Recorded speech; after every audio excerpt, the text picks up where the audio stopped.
Kami bersyukur Tuhan Yesus, kemuliaan-Mu dan hadirat-Mu ada bersama dengan kami. Saat kami memuji memuliakan nama-Mu, Engkau ada di tengah kami. Kami siap untuk duduk diam di bawah kaki-Mu, dengar firman-Mu. Urapi hamba-Mu ya Tuhan, teguhkan setiap firman dengan tanda kuasa dan mujizat. Dan terlebih pagi ini kami akan bersatu dengan tubuh darah Yesus. Kami percaya hari ini yang sakit disembuhkan, yang terikat dilepaskan, setiap kok dan belenggu dipatahkan. Berfirmanlah ya Tuhan, kami siap untuk mendengarkan. Dalam nama Yesus kami berdoa, haleluya. Yang percaya katakan amin, haleluya. Silakan duduk saudaraku yang terkasih, shalom. Selamat pagi, sukacita, Tiberias Gading Nias dan setiap saudara di rumah masing-masing lewat live streaming. Berkat perkenanan Tuhan atas setiap kita. Kita buka firman Tuhan pada Lukas pasal yang ke-17, ayatnya yang ke-20 sampai yang ke-21. Lukas pasal 17, boleh dibacakan? Kedatangan kerajaan Allah. Atas pertanyaan orang-orang Farisi, apabila kerajaan Allah akan datang? Yesus menjawab, katanya, kerajaan Allah datang tanpa tanda-tanda lahiriah. Juga orang tidak dapat mengatakan, lihat, ia ada di sini atau ia ada di sana. Sebab sesungguhnya kerajaan Allah ada di antara kamu. Kerajaan Allah ada di antara kamu. Saya persiapkan PowerPoint, boleh diperlihatkan saudara. Beda kerajaan Allah dan kerajaan surga. Apa bedanya? Menurut Scofield Reference Bible dan Vine's Expository Bible Dictionary, kerajaan Allah itu berbeda dengan konsepnya kerajaan surga di dalam Injil terutama. Kita tahu Injil adalah Matius, Markus, Lukas, dan Yohanes. Kerajaan Allah berbicara mengenai pemerintahan Tuhan yang sudah ada di bumi ini sekarang ini, selagi kita masih hidup, selagi kita masih bernafas. Tapi kerajaan surga berbicara mengenai pemerintahan Tuhan yang full, yang komplit secara fisik, berbicara mengenai langit dan bumi yang baru, berbicara mengenai Yerusalem baru, berbicara mengenai akhir zaman, berbicara mengenai kedatangan Tuhan Yesus. Ketika pemerintahan Tuhan itu komplit, bukan hanya secara roh, tapi juga secara fisik. Tapi kerajaan Allah berbeda dengan kerajaan surga. Kerajaan Allah adalah pemerintahan Tuhan yang sudah ada dalam setiap orang percaya, yang sudah ada sekarang ini. Itu kenapa Yesus katakan bahwa kerajaan Allah ada di antara saudara dan saya. Kerajaan Allah sudah ada di sini. Sehingga saudara dan saya tidak perlu nunggu mati baru bisa meraih kerajaan Allah. Saya mau katakan hari ini, kerajaan Allah ada di sini. Ada di dalam kita. Ada di antara kita. Dan Tuhan Yesus katakan, carilah dahulu kerajaan Allah dan kebenarannya. Enggak perlu nunggu akhir zaman, kiamat. Enggak perlu nunggu sampai nanti ketika pemerintahan Tuhan datang secara fisik di akhir zaman. Tapi cari kerajaan Allah ini sekarang. Carilah kerajaan Allah dan kebenarannya. Carilah dahulu kerajaan Allah dan kebenarannya. Maka semuanya itu akan ditambahkan kepadamu. Kerajaan Allah adalah kerajaan yang tidak kelihatan, tapi efeknya kelihatan banget. Apa efek dari kerajaan Allah? Saudara dan saya tidak akan kekurangan. Semuanya akan ditambahkan kepadamu. Kerajaannya tidak kelihatan, tapi efeknya kelihatan. Dan sekali lagi efeknya adalah semuanya akan ditambahkan kepadamu. Bagaimana kita cari kerajaan Allah? Apa itu kerajaan Allah? Seorang teolog Herman Bavinck dari Belanda mengatakan bahwa kerajaan Allah adalah the highest conception of good, adalah konsepsi mengenai kebaikan yang tertinggi. Kitab Amos pasal 5 berkata, Tuhan bilang, carilah aku, maka kamu akan hidup.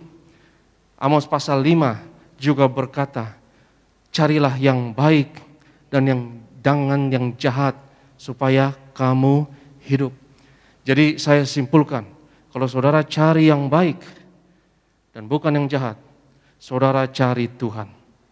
Cari yang baik. Kerajaan Allah adalah konsep kebaikan yang tertinggi. Dan saudara harus cari kerajaan Allah tersebut. Karena kalau saudara cari kerajaan Allah itu, dan kalau saudara berada dalam zona kerajaan Allah, saudara berada dalam zona magnet yang menarik segala berkat Tuhan kepada saudara. Dan semuanya akan ditambahkan kepadamu. Itu adalah zona yang tidak kelihatan, tapi efeknya kelihatan. Dan bagaimana kita cari kerajaan Allah? Saya mau berikan satu saran yang praktis di sini. Bagaimana saudara cari kerajaan Allah? Cari yang baik dan jangan yang jahat, supaya kamu dapat hidup. Karena mencari Tuhan itu sama dengan mencari yang baik. Cari yang baik dan jangan cari yang jahat. Satu-satunya makhluk spesies di dunia ini yang memiliki kemampuan untuk mengetahui yang baik dan yang jahat itu adalah manusia. Saudara punya kemampuan untuk membuat hidup ini lebih baik lagi. Cari itu. Cari itu. Karena mencari yang baik sama dengan mencari Tuhan. Tapi jangan lupa, saudara dan saya punya kemampuan untuk membuat hidup ini lebih menderita lagi, lebih buruk lagi. Yang setuju katakan amin. Betul enggak? Apapun penderitaan saudara sekarang, apapun masalah saudara, saudara bisa buat itu jauh lebih buruk lagi. Dengan cari yang jahat. Kalau saudara cari yang jahat, hidupmu akan lebih buruk lagi. Penderitaanmu akan lebih buruk lagi. Dan kemampuan tersebut, saudara, hanya ada pada manusia. Ya, binatang tidak punya kemampuan untuk mengetahui yang baik dan yang jahat. Ya, walaupun hutan rimba itu kejam, tapi singa ketika membunuh dan menerkam zebra, singa itu bukan jahat, dia hanya mau makan. Karena dia tidak mengetahui apa itu yang baik dan yang jahat. Singa tidak mau dengan sengaja menimbulkan penderitaan atas zebra, tapi manusia bisa. Manusia bisa sengaja menimbulkan penderitaan demi penderitaan itu sendiri, karena kebencian, karena dendam.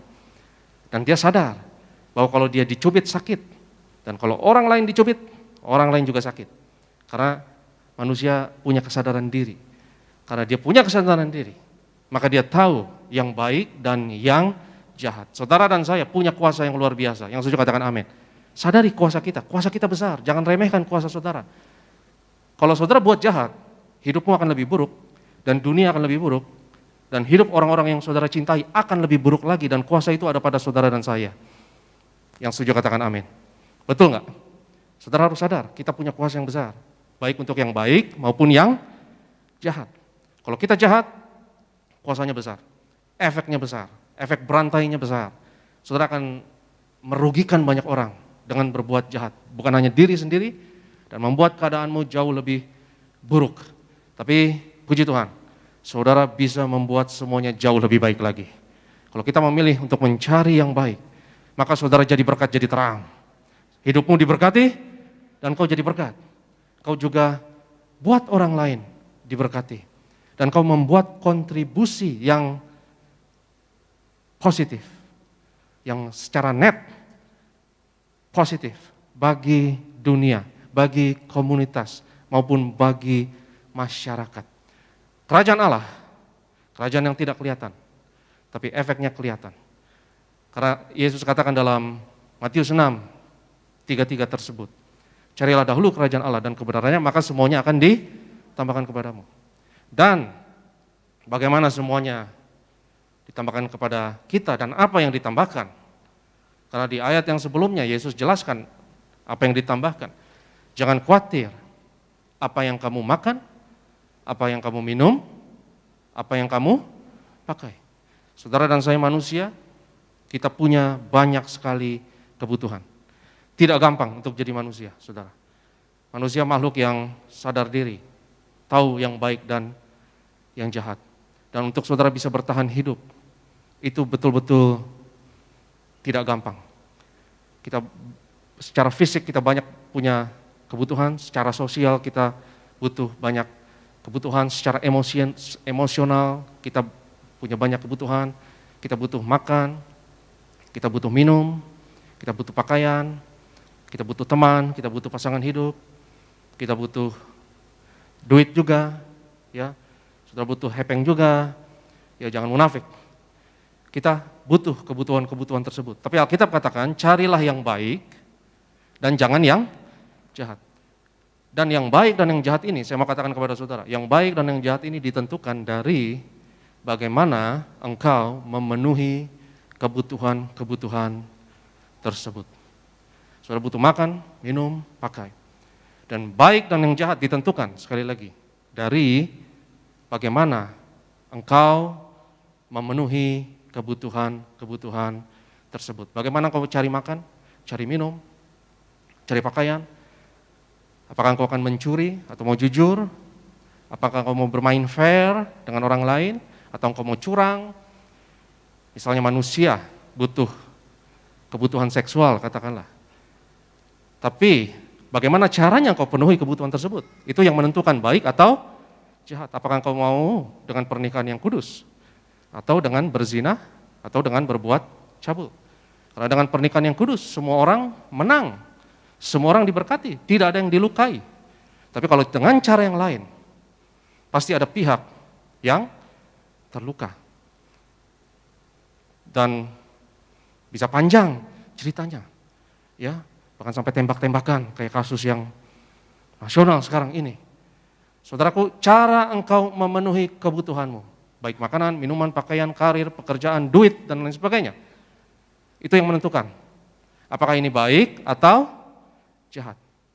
Itu kenapa saudara? Saya katakan, ketika engkau mencari pemenuhan untuk kebutuhan-kebutuhanmu, carilah yang baik dan jangan yang jahat. Dan yang baik, Tuhan adalah konsepsi kebaikan yang tertinggi. Jadi cari yang baik, jangan cari yang baik yang tanggung-tanggung. Yang baik itu, katakan bersama saya, yang baik. Katakan bersama saya, baik. Konsep baik adalah saudara harus selaraskan, membalance kebaikan yang saudara cari tersebut dalam dua dimensi. Yang pertama adalah waktu, katakan bersama saya waktu. Yang kedua adalah sesama, katakan bersama saya sesama. Saudara harus balance baik tersebut dalam dimensi waktu, artinya baik bukan hanya hari ini, tapi besok juga baik, besoknya juga baik, tahun depan juga baik. Ada beberapa hal yang hanya baik sesaat, ada beberapa hal yang hanya enak sesaat, tapi tahun depan tidak akan baik, 2 tahun lagi juga tidak akan baik. Jangan kejar itu, jangan lakukan itu. Lakukan hal-hal dan cari bagaimana engkau memenuhi kebutuhanmu dan pastikan itu baik buat saya sekarang, itu juga baik buat saya 5 tahun kemudian. Dan untuk mencari kebaikan tersebut, engkau harus berkorban. Engkau harus apa? Berkorban. Engkau nggak bisa hanya cari yang enak sekarang. Karena konsep dari dosa adalah apapun yang enak sekarang, tapi 5 tahun kemudian itu akan mencelakakan saudara, efek sampingnya akan merugikan saudara. Jadi kita harus membalance pencarian akan kebaikan tersebut, yang pertama dalam dimensi waktu. Katakan bersama saya sekali lagi, waktu. Pastikan itu baik sekarang, baik minggu depan, baik setahun kemudian, sampai dekade berikutnya. Yang kedua adalah sesama. Katakan bersama saya sekali lagi, sesama. Sesama adalah kata yang sangat suci dalam Alkitab, saudara. Alkitab katakan, kasihilah Tuhan Allahmu dengan segenap hatimu, jiwamu, akal budimu, dan kekuatanmu. Dan perintah yang kedua adalah, kasihilah sesamamu manusia, seperti dirimu sendiri. Kalau kita dengar kata sosial misalnya, sosial adalah kata sekuler, yang mungkin konotasinya ya nggak suci.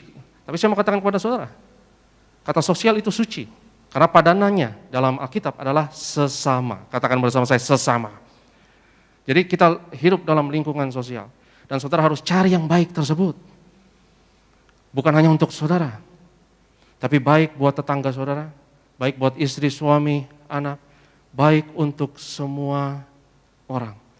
Karena saya mau katakan, kerajaan Allah adalah harmonisasi kebaikan tersebut dalam dimensi waktu dan dimensi sesama. Kalau saudara cari itu, semuanya akan ditambahkan kepadamu. Kalau saudara cari itu, engkau ada berada di satu zona yang gak kelihatan. Secara geografi, mungkin kau berada di Kelapa Gading. Secara geografi, engkau berada di Jakarta. Tapi kalau engkau mencari yang baik dan menselaraskannya dalam dimensi sesama dan waktu tersebut, secara spiritual, engkau berada di zona kerajaan Allah. Itu zona kuasa, itu zona mujizat. Dan semuanya akan ditambahkan kepadamu. Dan Tuhan memanggil kita untuk berkorban dalam pencarian akan kebaikan tersebut. Saudara harus mematikan dirimu untuk dan demi pencarian akan kebaikan tersebut. Karena yang baik itu tidak boleh hanya baik untuk sekarang. Itu harus baik untuk minggu depan, tahun depan, dan sampai waktu yang Tuhan berikan kita untuk berada di dalam dunia ini. Itu artinya ada beberapa hal yang minimal, saudaraku, kita nggak boleh lakukan. Kalau itu hanya baik sekarang, tapi itu merugikan saya di hari depan, berarti saya tidak boleh lakukan itu, dan saya harus berkorban.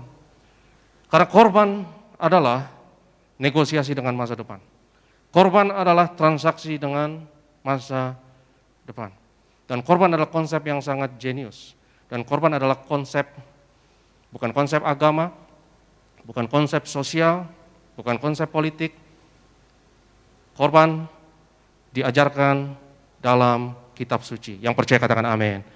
Itu kenapa Alkitab buku yang paling luar biasa. Yang percaya katakan amin. Saudara akan temukan konsep korban di kitab yang lain, yaitu kau transaksi, kau negosiasi dengan masa depan. Karena kita terbatas di dalam ruang dan waktu. Saat Adam dan Hawa makan buah pohon pengetahuan yang baik dan yang jahat, mereka tahu. Mereka sadar, mereka telanjang. Artinya mereka rapuh terhadap berbagai macam penderitaan dan mereka tahu mereka akan mati. Satu-satunya makhluk yang sadar bahwa mereka akan mati dan mempersiapkan untuk itu dan sadar akan kematian tersebut adalah manusia. Itu kenapa manusia bisa stres. Manusia bisa stres dan khawatir akan masa depan. Dan stres dan kekhawatiran orientasinya selalu masa depan. Selalu masa depan. Karena Yesus katakan jangan khawatir akan hari esok. Kita khawatir akan hari esok. Karena kita fana. Dan kesadaran akan itu menekan hati nurani kita. Itu kenapa manusia bisa stres. Dan itu kenapa saya katakan, ya bahwa hidup ini, karena kita terbatas dalam waktu, hidup ini adalah permainan yang berseri. Saudara butuh makan bukan hanya sekarang. Saudara butuh makan besok. Saudara butuh minum bukan hanya sekarang, tapi kau butuh minum besok. Sehingga engkau harus memikirkan bagaimana caranya engkau bukan hanya makan sekarang, tapi engkau juga harus makan besok. Dan kalau engkau pikirkan itu, saya yakin kau akan hidup lebih bertanggung jawab. Engkau akan taati perintah Tuhan secara otomatis. Karena kalau engkau langgar perintah Tuhan, engkau langgar 10 perintah Allah, katakan engkau mencuri dari orang lain. Mungkin kau bisa makan sekarang, tapi suplai makananmu besok akan terganggu. Karena kau tidak memikirkan mengenai hari depan. Kita hidup di dalam dimensi waktu. Kita terbatas dalam ruang dan waktu. Dan manusia sadar manusia ini fana dan rapuh terhadap berbagai macam penderitaan. Dan penderitaan yang saudara dan saya alami sebagai manusia yang hidup di dunia ini. Seperti kebutuhan saudara adalah permainan yang berseri, dan orang yang sadar dia bermain dalam permainan yang berseri cenderung untuk sportif dan tidak curang. Tapi orang yang pikir permainannya cuma sekali, makan cuma sekali, dia mungkin bisa curang, yang penting dia menang sekarang. Tapi saudara harus pikirkan bukan hanya menang sekarang, tapi menang besok. Dan bukan hanya saudara yang menang, tapi orang lain juga menang. Dan orang yang lebih dari pemenang adalah orang yang mau, bukan hanya saya saja yang menang, tapi orang lain juga harus menang. Jangan ada yang dirugikan dan jangan ada yang kalah. Itu kenapa saudaraku, hidup adalah permainan yang berseri dan penderitaan yang saudara alami, penderitaan yang manusia alami, kita semua punya potensi untuk menderita secara berseri. Saudara bisa saja bukan hanya menderita sekarang, tapi menderita besok, dan besoknya lagi. Penderitaan manusia punya potensi penderitaan yang berseri. Dan saya mau tanya sama saudara sekarang, mana yang lebih mengerikan? Kematian atau penderitaan yang berseri? Mana yang lebih mengerikan? Menurut saudara mana yang lebih mengerikan? Kematian atau penderitaan yang berseri? Penderitaan yang berseri lebih mengerikan, saudara. Hidup ini lebih mengerikan daripada kematian. Karena hidup memiliki potensi untuk saudara menderita secara berseri. Itu kenapa manusia bunuh diri. Karena kematian tidak lebih mengerikan bagi mereka yang bunuh diri. Kematian tidak lebih mengerikan bagi penderitaan yang dibanding penderitaan yang berseri. Karena kalau saudara tahu engkau punya potensi untuk menderita berseri, lebih lagi kita harus hidup, bertanggung jawab dan mencari kebaikan tersebut. Mencari kebaikan dalam dimensi waktu dan dalam dimensi sama. Dan bagaimana? Pertanyaannya sekarang, saya mencari kebaikan tersebut. Bagaimana saya harus berkorban demi kebaikan tersebut? Itu kenapa firman Tuhan katakan, kita harus menjadi serupa dengan Yesus. Tuhan memanggil manusia untuk berkorban.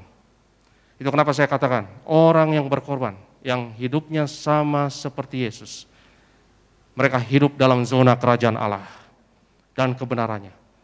Dan kalau saudara hidup dalam zona tersebut, semuanya akan ditambahkan kepada saudara. Kerajaannya tidak kelihatan, tetapi efeknya akan kelihatan. Karena orang yang berkorban adalah orang yang tidak memikirkan apa yang hanya enak sekarang, apa yang hanya nikmat sekarang. Tetapi dia juga melihat dalam horizon waktu ke depan. Dan dia harus pastikan bahwa dirinya yang sekarang tidak boleh merugikan dirinya yang 10 tahun kemudian atau dekade-dekade berikutnya. Dan itu kenapa Tuhan menuntut manusia untuk berkorban. Kita lihat firman Tuhan di dalam Mika pasalnya yang ke-6, boleh dibacakan bro. Mika 6 ayatnya yang ke-8. Mika pasalnya yang ke-6 ayatnya yang ke-8. Hai manusia, telah diberitahukan kepadamu apa yang baik. Tuhan memberitahu kepada kita apa yang baik. Lanjut. Dan apakah yang dituntut Tuhan daripadamu, selain berlaku adil, mencintai kesetiaan, dan hidup dengan rendah hati di hadapan Allahmu? Tuhan memberitahukan kepada kita apa yang baik. Dan Tuhan tuntut kita, saudaraku. Tuhan menuntut manusia untuk berkorban. Karena untuk cari keadilan, kesetiaan, dan rendah hati, saudara harus mati berulang kali. Demi pencarian akan kebaikan tersebut. Kita harus mati dan bangkit bersama dengan Yesus. Dan itu adalah proses seumur hidup kita. Mencari kebaikan adalah proses seumur hidup kita. Dan kau harus berkorban demi kebaikan tersebut. Dan inilah artinya menjadi seperti Yesus. Hidupmu mencerminkan proses kematian dan kebangkitan Yesus. Menjadi seperti Yesus bukan berarti saudara harus meniru Yesus letter luck. Bukan berarti engkau harus meniru Yesus secara harafiah. Bukan berarti engkau harus tumbuhkan jenggot dan rambut panjang dan jubah putih terusan sampai ke bawah. Lalu memakai sendal Romawi. Atau sama seperti beberapa orang Filipina ya, atau orang-orang di Amerika Latin yang kalau hari Jumat Agung akan ada satu orang yang pikul salib, ya. Ada selalu prosesi seperti itu, ada yang pikul salib. Lalu ada yang jadi serdadu Romawi, ya. Lalu saya pernah nonton, ini ada di YouTube, saudara. Ini di Venezuela, di Amerika Latin. Ada satu orang pada hari Jumat Agung, dia mau jadi seperti Yesus. Dia prosesi pikul salib. Ya, dia jadi Yesusnya, dia pikul salib. Lalu ada yang jadi serdadu Romawi, ya. Dan serdadu Romawi perannya itu cambuk-cambuk, ya. Tapi sayangnya ini satu serdadu Romawi terlalu menghayati perannya, saudara. Dia cambuknya beneran. Cambuknya keras-keras. Akhirnya yang jadi Yesus marah, saudara. Ya, yang jadi Yesus langsung nengok, tendangan Bruce Lee langsung. Ya, ini Yesus nendang Bruce Lee. Ya, boleh dilihatin di PowerPoint-nya. Ini di Venezuela, saudara. Itu beneran terjadi, ya. Itu ada alamat website-nya, saudara bisa. Apa ini artinya, saudara jadi seperti Yesus? Secara harafiah, saudara harus pikul salib lalu mati di Golgota. Bukan seperti itu. Menjadi seperti Yesus artinya hidupmu harus selalu mati dan bangkit bersama Yesus. Yang percaya katakan amin. Hidup kita harus mencerminkan proses pencarian kebaikan tersebut. Karena kedengarannya sederhana. Kedengarannya sederhana, bahwa kita harus mencari kebaikan dan menselaraskan kebaikan tersebut dalam dimensi waktu dan dimensi sesama. Kedengarannya sederhana dan kedengarannya gampang.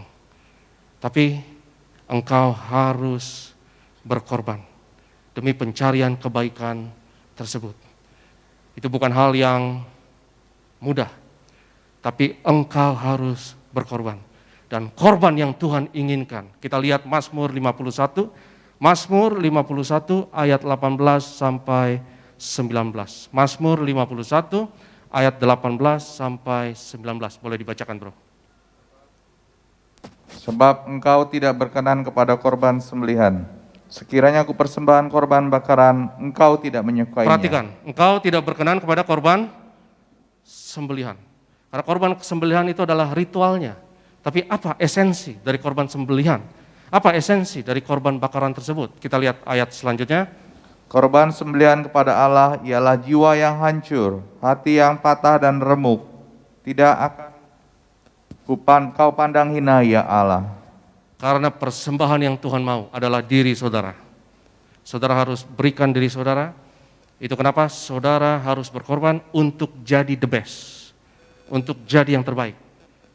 Karena Alkitab katakan, orang yang cakap akan apa yang ia kerjakan, ia akan berdiri di hadapan raja-raja. Orang yang cakap dengan apa yang ia kerjakan, ia akan berdiri di hadapan pemimpin-pemimpin. Itu kenapa? Engkau harus belajar, terutama anak-anak muda, berkorban sejak dini. Dan bagaimana kita berkorban? Bagaimana kita berkorban? Kita lihat ayat ini sekali lagi, kita sudah baca ayat ini tapi kita harus baca lagi. Kita lihat di Mika 6 ayatnya yang ke-8. Yang sudah kita baca, tapi kita mau baca lagi karena kita mau jawab pertanyaan tersebut. Mika 6 ayat 8, hai manusia, telah diberitakan kepadamu apa yang baik. Apa yang baik. Baik. Dan apakah yang dituntut Tuhan daripadamu. Saudara, jangan pikir terlalu tinggi. Jangan pikir, wah berarti saya harus berkorban, saya harus mati di atas kayu salib. Sama seperti Yesus atau orang Venezuela tersebut. Engkau harus berkorban selaras dengan kebaikan yang Tuhan tunjukkan kepadamu. Jangan pikir terlalu tinggi. Karena Alkitab katakan bahwa mereka yang setia dengan perkara kecil akan setia dengan perkara yang besar. Setia dengan perkara kecil akan setia dengan perkara yang besar. Kita lihat Lukas 12 ayat 48. Ya, Lukas pasal 12 ayatnya yang ke-48. Karena pengorbanan ini nggak boleh asal-asalan. Ya, saudara harus berkorban untuk jadi yang terbaik. Yang percaya katakan amin. Karena yang terbaik yang berkorban. Karena kita katakan, yang terbesar di antaramu harus menjadi pelayanmu. Yang terbesar di antaramu, yang the best di antaramu harus menjadi hambamu. Jadi berkorban nggak boleh asal-asalan. Kalau saudara berkorban, saudara harus jadi the best. Yang percaya katakan amin. Dan bagaimana kita harus berkorban? Seperti yang Alkitab tadi katakan, berkorbanlah selaras dengan pewahyuan akan kebaikan yang Tuhan berikan kepadamu. Coba lihat, Lukas 12 ayat 48, ya. Tetapi barang siapa tidak tahu akan kehendak tuannya dan melakukan apa yang harus mendatangkan pukulan, ia akan menerima sedikit pukulan. Setiap orang yang kepadanya banyak diberi, daripadanya akan banyak dituntut. Dan kepada siapa yang banyak dipercayakan, daripadanya akan lebih banyak lagi dituntut. Kepada orang yang banyak diberi, yang tahu banyak, akan lebih banyak dituntut. Pengetahuan mengenai kebaikan apa yang kita ketahui sekarang, itu yang harus kita lakukan. Ya misalnya anak-anak muda, kalau engkau tahu bahwa lulus dari SMA itu baik misalnya, kau harus berkorban untuk itu. Yang setuju katakan amin. Lebih baik mana? Lulus dari SMA atau drop out dari SMA? Lebih baik mana? Kalau engkau tahu lebih baik lulus, kalau engkau tahu nilai yang baik itu lebih baik bagi hidupmu, kau harus berkorban untuk itu. Kalau engkau tahu bahwa lebih baik mana? Hidup dengan paru-paru yang sehat atau paru-paru yang rusak, saudara? Mana yang lebih baik? Itu gampang sekali, ya, no brainer. Nggak perlu mikir untuk bisa jawab pertanyaan itu. Ya lebih baik hidup dengan paru-paru yang baik misalnya. Dan itu bisa jawab pertanyaan, apakah saya boleh merokok atau tidak. Jadi kita taat perintah Tuhan, kita taat kepada 10 perintah Allah, bukan karena kita sok suci, bukan supaya kita merasa suci, tapi kita taat perintah Allah karena kita mau cari kebaikan. Kita cari yang baik, dan otomatis kalau kita cari yang baik, kita akan berkorban untuk itu. Itu kenapa Yesus katakan, mintalah, maka kamu akan diberikan. Carilah, maka kamu akan mendapatkan. Ada seorang anak muda tanya sama saya, bagaimana saya bisa berhenti kebiasaan buruk yang berdosa, yang tidak menyenangkan Tuhan. Saya bilang sama anak muda ini, pertanyaan salah. Pertanyaan yang benar adalah cari yang baik. Apa yang baik buat saya? Cari itu. Apa yang baik buat saya bukan hanya sekarang, tapi besok. Dan bukan hanya buat saya saja, tapi juga buat sesama saya. Dalam semua kurun waktu yang ada, saya tidak boleh merugikan orang lain. Itu harus baik buat saya, baik buat semua orang. Cari itu, maka engkau akan temukan. Engkau tidak akan mau berdosa lagi. Karena korban adalah antitesis atau lawan dari dosa. Dosa adalah yang penting enak sekarang, bodoh amat masa depan. Tapi korban adalah kebalikannya, saudara. Korban adalah saya harus matikan diri saya sekarang demi kebaikan masa depan. Jadi ada elemen waktu yang penting, elemen kefanaan, elemen kematian yang penting yang harus kita pikirkan ketika kita mau berkorban. Karena kalau saudara dan saya tidak fana, kalau kita tidak akan mati, kalau kita tidak fana, kita nggak perlu berkorban. Tapi karena manusia fana, karena manusia akan mati satu hari nanti, kita terbatas dalam waktu dan ruang. Itu kenapa ketika ada Adam dan Hawa berdosa, adegan episode selanjutnya adalah Kain dan Habel menyerahkan korban bagi Tuhan. Hari ini kita cari kerajaan Allah dan kebenarannya. Dan kerajaan Allah jangan cari jauh-jauh. Itu ada di dalam saudara dan saya. Itu ada di antara kamu. Cari ini. Semuanya akan ditambahkan bagi kita. Cari ini. Dan jadilah the best. Karena orang yang berkorban itu akan jadi yang terbaik. Akan jadi the best. Jangan pikir tinggi-tinggi.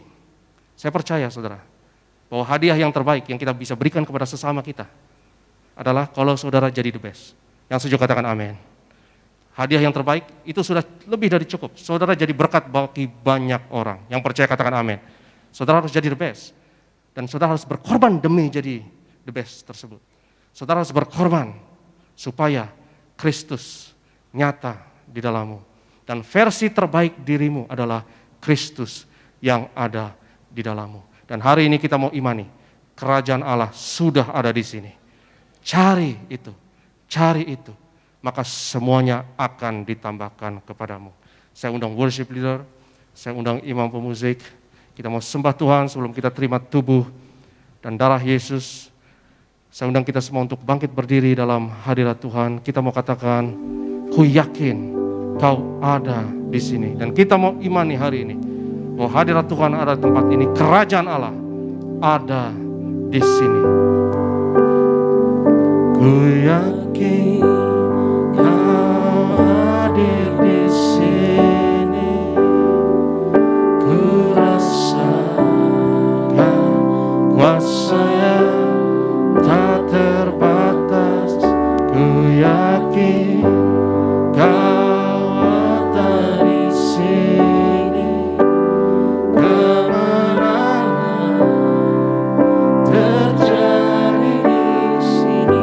Ku yakin Kau hadir di sini. Ku yakin Kau hadir di sini. Ku rasakan kuasa yang tak terbatas. Ku yakin Kau nyata di sini. Kemenangan terjadi. Sekali lagi angkat tanganmu lebih sungguh lagi. Ku yakin Kau hadir di sini. Ku yakin Kau hadir di sini. Ku rasakan kuasa yang tak terbatas. Ku yakin Kau nyata di sini. Kemenangan terjadi di sini.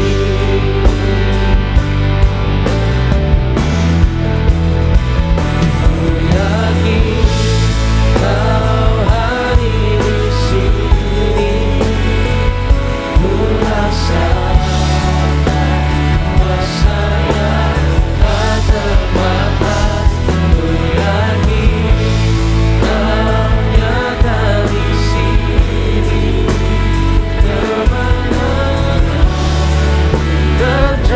Kemenangan terjadi di sini.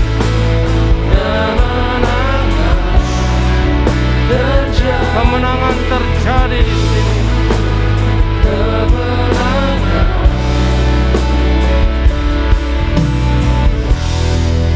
terjadi di sini.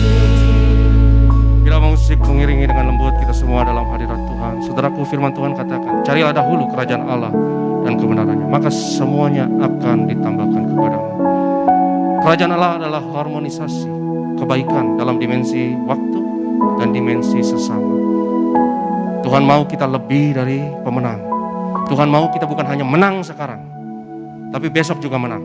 Besok juga menang. Besok juga menang. Jangan hanya menang sekarang, jangan hanya enak sekarang, jangan hanya baik sekarang. Jangan engkau menang tapi orang lain tidak menang. Jangan engkau menang tapi engkau merugikan orang lain. Mereka yang lebih dari pemenang adalah mereka yang menang tapi membuat orang lain juga menang. Akan menjadi berkat bagi banyak orang. Jadi terang bagi banyak orang. Kau menang, orang lain juga menang. Tetanggamu juga menang. Dan orang yang ada di sebelahmu, keluargamu, semua orang juga menang. Kau jadi berkat. Dan sejauh engkau mencapai hal tersebut, engkau berada di kerajaan Allah dan kebenarannya. Dan kalau engkau berada di dalam kerajaan Allah dan kebenarannya, semuanya akan ditambahkan kepadamu. Dan mungkin saudaraku yang terkasih, ada beberapa hal yang kita lakukan yang tidak menyenangkan Tuhan. Ada beberapa hal yang kita lakukan yang hanya kita mau menang sendiri, tapi orang lain tidak menang. Atau ada beberapa hal yang kita lakukan yang hanya menang sekarang, enak sekarang, baik sekarang, tapi minggu depan, tahun depan itu tidak baik untukmu. Dan itu adalah dosa. Dosa adalah eksploitasi kenikmatan dan hawa nafsu sesaat sekarang ini, dan tidak peduli akan konsekuensinya di masa depan. Tapi hari ini jika engkau berkata dalam hatimu, Tuhan, aku mau bertobat, aku mau berkorban, aku tidak mau berdosa, tapi aku mau berkorban, Aku mau menang hari ini, tapi menang tahun depan, menang 10 tahun lagi, menang selama aku ada di bumi ini. Dan aku juga membuat orang lain menang, tidak merugikan orang lain, tapi jadi berkat, tapi jadi terang. Jika itu kerinduan hatimu, engkau cari kerajaan Allah dan kebenarannya. Itulah kerajaan Allah yang kau cari. Dan jika itu komitmenmu hari ini, angkat tanganmu tinggi-tinggi di hadapan Tuhan hari ini. Haleluya. Dan setiap saudara yang angkat tangan, katakan bersama saya, dalam nama Yesus, aku percaya aku adalah generasi minyak dan anggur yang tidak dirusakkan.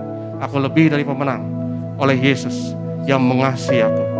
Hari ini aku percaya aku menang sekarang, dan besok aku akan menang, dan selama-lamanya aku akan menang, dan aku akan buat orang lain juga menang. Dan hal-hal yang bertentangan dengan hal itu aku tolak dalam nama Yesus. Hal-hal yang bertentangan dengan itu aku tidak akan lakukan lagi dalam nama Yesus. Ambil waktu sebentar, saudara doa sebentar kepada Tuhan, dan buat janji kepada Tuhan. Kalau ada hal-hal yang kau tahu itu hanya menang sesaat saja, tapi engkau tidak akan menang besok, dan kau akan hanya menang sendiri saja, tapi engkau merugikan orang lain. Ketika engkau mencuri, kau menang, tapi orang yang kau curi tidak menang. Ketika engkau bohong, kau menang, tapi orang yang kau bohongi tidak menang. Tapi orang yang lebih dari pemenang adalah orang yang bermental menang dan menang. Saya menang, orang lain harus menang. Dan sepanjang kau cari hal itu dalam hidupmu, engkau cari kerajaan Allah dan kebenarannya. Haleluya, haleluya, haleluya. Terima kasih Tuhan, haleluya. Sekali lagi angkat tanganmu di hadapan Tuhan.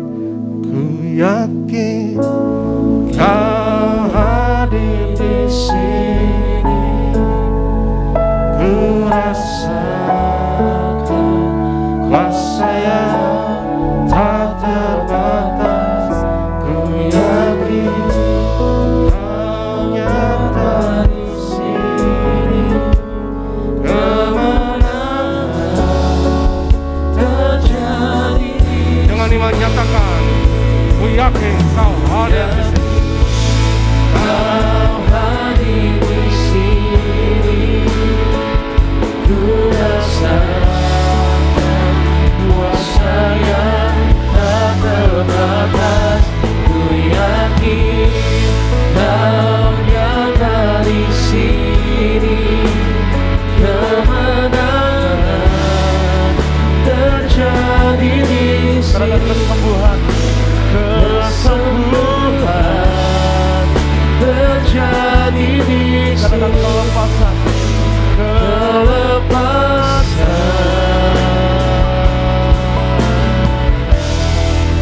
terjadi di sini. Kita berikan kemuliaan di atas kepala kita buat Tuhan Yesus. Ini yang kami imani Tuhan Yesus, kemenangan terjadi di sini saat kami menyembah, memuji Tuhan. Kami mendengar firman Tuhan. Kami bersyukur firman yang boleh kami dengar jatuh di tanah hati kami yang paling subur, berbuah lebat bagi kemuliaan nama Tuhan. Ajar setiap kami tidak hanya cakap mendengar, tapi kami boleh cakap melakukan firman kehendak Tuhan dalam hidup kami sehari demi sehari. Kami juga doa ucap berkat buat hamba-Mu, Pendeta Dr. Aristo Priaji bersama keluarga, bersama tim melangkah melayani ketika nama Tuhan ditinggikan, dimuliakan, ada banyak jiwa dimenangkan bagi hormat kemuliaan nama Tuhan. Dan tiba saatnya kami akan membawa persembahan kami yang kedua di minggu yang pertama di bulan yang baru. Berkati persembahan kami yang kedua di tempat ini, berkati tangan yang memberi tidak kekurangan, selalu naik jadi kepala, tidak pernah turun, tidak pernah jadi ekor. Apa yang dikerjakan dibuat Tuhan Yesus pasti berhasil. Dalam nama Tuhan Yesus, kita yang disayang Tuhan, kita yang dikasihi Tuhan, sama-sama kita katakan amin. Kita berikan kemuliaan yang paling berharga buat Tuhan Yesus. Kita satu di dalam doa. Kami bersyukur Tuhan Yesus untuk karya keselamatan yang Kau kerjakan di atas kayu salib. Kau berikan hidupmu, nyawamu ganti kami. Kami hormati penderitaan yang Kau lalui dengan menghampiri meja perjamuan-Mu yang kudus dengan roti dan anggur di tangan kami. Roti anggur ini adalah bukti semua penyakit kami sudah disembuhkan, semua sudah diselesaikan di atas kayu salib. Dengan perjamuan kudus ini kami nyatakan karya penebusan Yesus 2000 tahun yang lalu berlaku atas kami, atas keluarga kami. Mari kita angkat tubuh Tuhan. Yesus adalah imam besar agung dari pengakuan iman kita. Sama-sama kita katakan dalam nama Yesus, inilah roti hidup yang turun dari surga. Inilah tubuh Tuhan Yesus Kristus yang tergantung di atas kayu salib yang pertama, yang memberi keselamatan, hidup kekal di kerajaan surga. Yang kedua, tubuh Yesus menyempurnakan tubuhku agar sehat sempurna, menyempurnakan jiwa dan rohku agar aku dan keluargaku dibangkitkan pada akhir zaman. Yang ketiga, tubuh Yesus tertikam, tertombak di atas kayu salib. Kami tolak pisau operasi, pisau bedah, tidak jamah tubuhku. Kami tolak terkapar di rumah sakit, kami tolak terkapar di meja operasi, kami tolak celaka, mara bahaya, malapetaka. Kami tolak terkapar di ruang ICU. Aku percaya segala kutuk, segala penyakit kelemahan sudah diangkat, sudah diselesaikan di atas kayu salib dalam nama Yesus. Inilah tubuh Tuhan Yesus Kristus. Kita makan, inilah tubuh Yesus.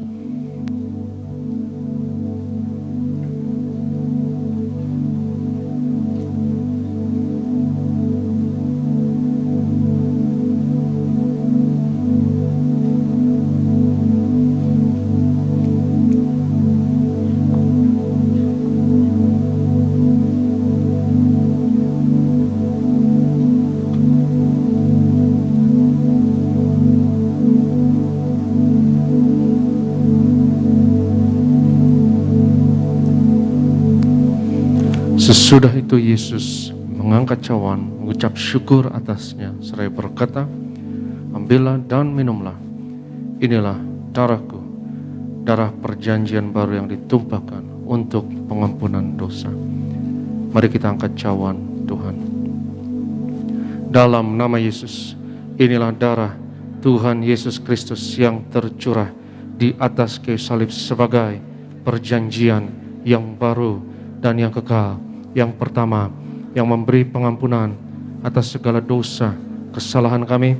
Kami janji bertobat, kami tolak setan dan segala perbuatannya. Keluarga kami, keluarga yang kudus, kami tolak perzinahan, kami tolak poligami, jauhkan dari perceraian. Yang kedua, darah Yesus menyucikan, menguduskan kami. Kami termeterai sebagai warga kerajaan surga. Kami doa punya rumah di bumi dan di surga. Yang ketiga, oleh darah Yesus, oleh bilur Yesus, dari ujung rambut sampai ujung kaki, aku sehat, aku sembuh. Pendengaran sempurna, kami tolak tuli. Penglihatan sempurna, kami tolak katarak. Kebutaan setiap organ, sistem, jaringan dalam tubuhku sempurna. Paru-paru, pernafasan sempurna. Imunitas, antibodi sempurna. Kami tolak COVID-19, varian apapun atasku dan keluargaku dalam nama Yesus. Pencernaan, peredaran darah, syaraf sempurna. Darahku tahir oleh darah Yesus. Kami tolak benjolan apapun, kami tolak kistemium, kami tolak kanker tumor, kami tolak diabetes, hepatitis, kami tolak asam urat dalam nama Yesus. Kami tolak cuci darah. Sebut sakitmu masing-masing.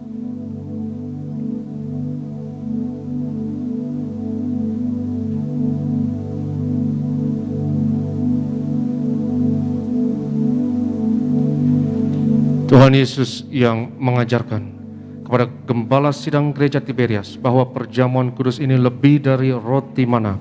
Bangsa Israel 40 tahun di padang gurun dengan roti mana, makan tidur diberkati, tidak kekurangan, kasut jubah tidak rusak, selalu baru dengan tubuh darah Yesus. Berkat kami lebih dari roti mana. Kami tolak kemiskinan, kami tolak roh kekurangan, kami tolak roh kegagalan, hutang-hutang pribadi.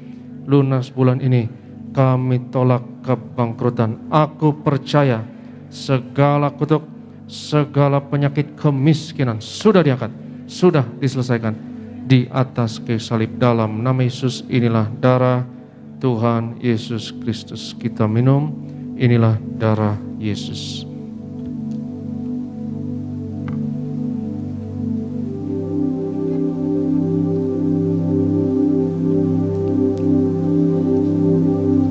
Kita telah menyatu dengan tubuh darah Tuhan Yesus. Kembali sama-sama kita mau bangkit berdiri. Kita naikkan syukuri hadapan Tuhan. Tubuh darahnya menyatu dalam setiap kita. Kita percaya Tuhan tinggal dalam setiap kita tinggal dalam Tuhan Yesus. Sambil angkat tangan kita bersama-sama di hadapan Tuhan. Bangkitkan iman percaya kita. Kita bersyukur buat kebaikan Tuhan Yesus, buat pengorbanan yang bagi setiap kita.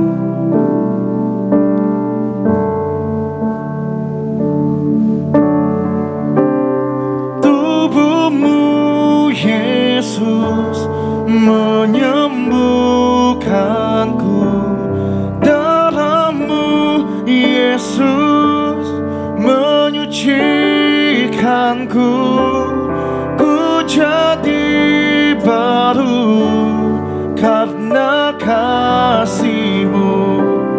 Haleluya, haleluya. Firman Tuhan katakan, di mana 2-3 orang percaya sepakat, apa yang diikat di bumi, diikat di surga. Apa yang dilepaskan di bumi, dilepaskan di surga. Mari kita percaya sepakat, sama-sama kita angkat minyak urapan kita, dan sama-sama kita katakan dalam nama Bapa, Anak, dan Roh Kudus, dalam nama Tuhan Yesus Kristus, dalam minyak urapan yang kudus untuk memuliakan Allah dan manusia. Kami memuliakan Yesus, Tuhan dan Allah kami, yang ada di tengah kami, memberkati kami. Setiap tetes oles dari minyak urapan ini hari ini, yang sakit disembuhkan, mengusir setan-setan, hancurkan kuasa kegelapan, patahkan segala kuk dan belenggu dalam nama Yesus. Inilah minyak urapan. Oleskan atas dahi saudara, atas kepala saudara, atas bagian tubuh yang sakit hari ini, engkau diurapi lebih dari pemenang. Urapan Tuhan ada atasmu. Kami satu dalam doa ya Tuhan, kami berdoa untuk pokok doa yang tertulis dalam kertas doa ini. Kami bawa segala permohonan, keinginan dan harapan anak-anak-Mu. Kau yang berfirman doa orang benar dengan yakin didoakan besar kuasanya. Dan kami percaya hari ini doa kami besar kuasanya. Kami berdoa bersyafaat, berkati gerejamu, berkati gembala sidang, pendeta Darniati Pariaji. Tuhan beri umur panjang dan kesehatan, dan perlengkapi, persenjatai dengan kuasa mujizat-Mu ya Tuhan, untuk memenangkan jiwa-jiwa bagi kerajaan-Mu. Berkati ya Tuhan Ibu Yulia dan keluarga, berkati Pak Alex dan keluarga, berkati Ibu Oma Bernika, selalu sehat, Ibu Hana dan keluarga diberkati, Ibu Meni dan keluarga, Ibu Ivon dan Oma diberkati, juga Ibu Marta di Sunter selalu sehat. Berkati urapi ya Tuhan Bro Sony, Bro Alfredo, worship leader dan tim singer, juga Bro Renaldi dan tim imam pemusik. Berkati adik-adik choir, usher, kolektan, greeters, Pak Ronald dan tim pekerja, bagian media, bahkan security. Kami doa ya Tuhan, lewat pelayanan kami di Tiberias, bilangan orang benar di Indonesia terus bertambah. Indonesia penuh kemuliaan Tuhan, dimenangkan untuk tuayan di akhir zaman. Kami datang dengan berkat-Mu, kami pulang bawa berkat Tuhan. Berkat martir mengalir dari gembala sidang kepada setiap hamba Tuhan, setiap jemaat yang terkasih. Sebab Tuhan berfirman kepada Musa, ucapkanlah kata berkat ini atas Israel, dan aku akan berkenan untuk menaruh berkat ini atas mereka. Biarlah hamba ucapkan kata berkat ini atas umat-Mu ya Tuhan, hanya dalam nama Yesus. Berkenanlah ya Tuhan menaruh berkat ini atas setiap kami. Yevarech Adonai v'yishmerecha, Yair Adonai panav elecha v'chonecha, Yisa Adonai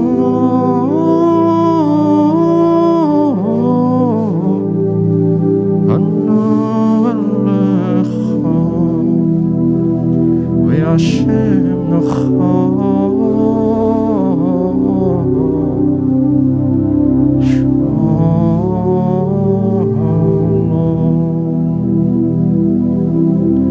Tuhan memberkati engkau, dan Tuhan melindungi engkau. Tuhan menyinarkan wajahnya atasmu dan memberi kepadamu kasih anugerah. Tuhan menghadapkan wajahnya kepadamu dan memberi kepadamu shalom-Nya, damai sejahteranya. Tuhan mengaruniakan kepadamu umur panjang dan kesehatan. Engkau akan melihat anak-anak dari anak-anakmu. engkau akan melihat cucumu. Tuhan memberkati engkau. Yang diberkati Tuhan sama-sama katakan amin.